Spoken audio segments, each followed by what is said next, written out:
রাফসান, হ্যাঁ। তো রাফসান আসতে মেইন সমস্যা হলো পায়ে ব্যথা করে। পায়ের যে মাংসপেশি আমরা যেটা বলি কাপ মাসল, এই যে এখানে ব্যথা করে। এখানে ব্যথা করে না? হ্যাঁ।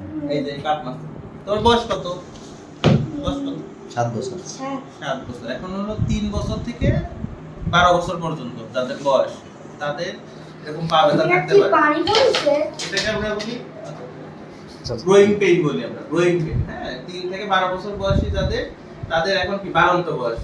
এখন হলো সব ধরেন যত অস্থি আছে, অস্থি মজ্জা আছে, সেগুলো গ্রো আপ হয়। তো গ্রো আপ যাদের হয় তাদের একটু ব্যথা হয়।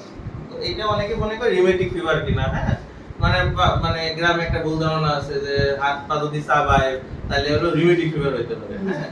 তো রিউমেটিক ফিভারের সাথে এই গ্রোয়িং পেইনের অনেক পার্থক্য আছে। তো এটা অনেক ভুল ধারণা যে একটু মানে যদি জয়েন্ট পেইন হয় বা একটু মাংসপেশি ব্যথা করে, এটা হইলে কি করে ওই যে কোনো ডাক্তার এসও টাইটার দেয়। এসও টাইটার দিয়ে মনে করে এসও টাইটার দিলে রিউমেটিক ফিভার ধরা পড়বে। কিন্তু এসও টাইটারটা কি, মানে রিউমেটিক ফিভার যেই জীবাণুর কারণে হয়, ওই জীবাণুর শরীরে উপস্থিতি আছে কিনা এটা দেখার জন্য এসও টাইটার করে। তো এসও টাইটারটা হলো মানে আমাদের যেটা ব্যাকটেরিয়া দেওয়া হয়, এই ব্যাকটেরিয়া দিয়ে আমাদের হরমোশা প্রায়ই ইনফেকশন হয়। তো এসও টাইটার দিলে 100 জনের মধ্যে দেখা যাবে 80 জনের মধ্যেই দেখা যাবে এসও টাইটারটা একটু বেশি। কিন্তু এসও টাইটারটা আক্রমণ হইলেই যে রিউমেটিক ফিভার হবে এরকম না। তো যদি এই ধরনের যাদের বয়স 3 বছর থেকে 12 বছর, তাদের যদি মাংসপেশিতে ব্যথা করে, তাহলে এটা ম্যাক্সিমাম ক্ষেত্রে গ্রোয়িং পেইন হয়, 90% ক্ষেত্রে গ্রোয়িং পেইন। আর রিউমেটিক ফিভারের ক্ষেত্রে ব্যথা হয় জয়েন্টে, হ্যাঁ, বড় বড় জয়েন্টে। দেখা গেল যে নি জয়েন্ট, এরপরে এলবো জয়েন্ট, হ্যাঁ, এইগুলোতে ব্যথা হয় এবং ওইগুলো ফুলে যায় অনেক সময়। তো ওর তো আর জয়েন্টে কোনো ব্যথা থাকে না, জয়েন্টে ব্যথা না। তাহলে এইটা ওর হলো গ্রোয়িং পেইন। এই ব্যথাটা হয় হলো সন্ধ্যার পরে। কারেন্ট চলে গেছে। সারা দিনে তো কোনো ব্যথা হয় না। সারা দিনে মানে কি ঘুম থেকে যখন ওঠে তখন ওই পা করে বেশি হয়ে যাচ্ছে, তখন জ্বর হয়। জ্বর হয়। আচ্ছা, জ্বরের একটা হিস্ট্রি আছে, ওইটা বিষয় না। কিন্তু ওর এই পেইন গুলো সাধারণত সন্ধ্যার পরে বেশি হয়, দিনের বেলা তেমন দেখা যায় না। সন্ধ্যার পরে রক্ত সঞ্চালন বেশি থাকে যার কারণে না, সন্ধ্যার পরে সারাদিন বাচ্চারা ছোটাছুটি করে, খেলাধুলা করে, সন্ধ্যার পরে বেশি হয়। তো এটা তেমন কোনো কিছু না। ও যখন বড় হবে, এবং বয়স হলো 7 বছর, 12-13 বছর পর্যন্ত। এরপরে আপনার কি এরকম সমস্যা ছিল? না না, আপনার 12-13 বছর পরে এটা এমনিতেই ঠিক হয়ে যাবে, ঠিক আছে। এটার জন্য তেমন কিছু লাগবে না, শুধু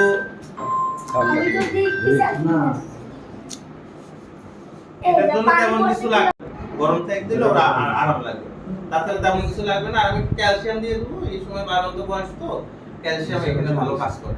কিন্তু ওর যে বড় কোনো সমস্যা, রিউমেটিক ফিভার বলেন, তারপরে জুভেনাইল রিউমেটিক আর্থ্রাইটিস বলি আমরা, আরো কিছু জয়েন্টের সমস্যা আছে, এগুলা নাই। আর যে মাথা ব্যথা একটা অ্যালার্জিক রাইনাইটিস আছে। তো এটা অ্যালার্জির কারণে ম্যাক্সিমাম বাচ্চারই মাথা ব্যথা তোমার কখন হয়? কখন বেশি হয়? ঘুমের থেকে উঠে হয়? ঘুমের থেকে উঠে হয়? সকালে হয়? দুপুরে দৌড়াদৌড়ি করলে রোদের মধ্যে দৌড়াদৌড়ি করলে হয়। দৌড়াদৌড়ি করলে বেশি এখন এখানে বলে রাখি যে মাথার ব্যথা কখন মানে মারাত্মক হইতে পারে, খারাপ মারাত্মক কিন্তু দৌড়াতে পারি না। দৌড়াতে পারে না, ওইটা তোমার ক্যালসিয়ামের অভাব, তো ওষুধ দিলে ঠিক হবে। আর মাথা ব্যথা হলো যেগুলো দেখা যায় সকাল ধরেন ঘুমের থেকে উঠলো, তখন মাথা ব্যথাটা হলো। তারপরে দেখা গেল যে ও বাথরুম করতে গেলে মাথা ব্যথাটা বাড়ে, বা কাশি দিলে মাথা ব্যথাটা বাড়ে, এবং মাথা ব্যথাটা দিন দিন বাড়তেছে, এবং ওর দেখা গেল চোখে দেখায় সমস্যা হচ্ছে, আরো অন্যান্য অনেক সমস্যা দেখা দিচ্ছে। ওইটা মাথা ব্যথা হলো মারাত্মক। সেক্ষেত্রে আমরা মাথার মধ্যে কোনো টিউমার আছে, নিউরোসিটি, ওর মাথা ব্যথা যেটা, এটা অ্যালার্জির কারণে একটা স্প্রে দিয়ে দিই। আসলে স্প্রে দিলে ঠিক হয়ে যাবে। রোদের যত কম দৌড়াদৌড়ি করা যায়, স্ট্রেসের কারণে মাথা ব্যথাটা হয়, ঠিক আছে। তো তেমন মারাত্মক কিছু নাই, কিন্তু ওর ইউরিনে একটু প্রবলেম আছে, ইউরিনে ইনফেকশন আছে। ইউরিনে ইনফেকশন অনেক, ওর পাস্তেল 14 থেকে 15টা। এই যে পাস্তেল বেশি না, এটাও কিন্তু শরীর ম্যাজমাস করার কারণ। যখন ইউরিনে ইনফেকশন হবে, ওর খাওয়া দাওয়ার রুচি থাকবে না। দুদিন বলতে যে আমাদের ঘাড় ব্যথা করে, এই যে আবার শরীর ম্যাজমাস করে, এইখানে ব্যথা, এই যে আপনার এই এদিকে ব্যথা করে, মানে কি মানে সিস্টাইটিস বলি আমরা, যেটা যদি দেখা যায় প্রস্রাবের থলিতে ব্যথা, মানে ইনফেকশন থাকে, সিস্টাইটিস হয়। যদি কিডনিতে ইনফেকশন ব্যথা থাকে, পাইলোনেফ্রাইটিস হয়। এখানে হচ্ছে আমি অ্যান্টিবায়োটিক দিয়ে দিচ্ছি, আর একটু নাকে স্প্রে দিয়ে দিচ্ছি, একটু ক্যালসিয়াম। এগুলো দিলে আশা করি ও ঠিক থাকবে। আর ওই আপনার প্রস্রাবের ইনফেকশনটা ওটা চলে যাবে। ওইটা চলে গেলে মাথা ব্যথাও কমে যাবে, শরীর ম্যাজম্যাজ করে ওইটাও কমে যাবে। তেমন মারাত্মক কোনো সমস্যা নেই।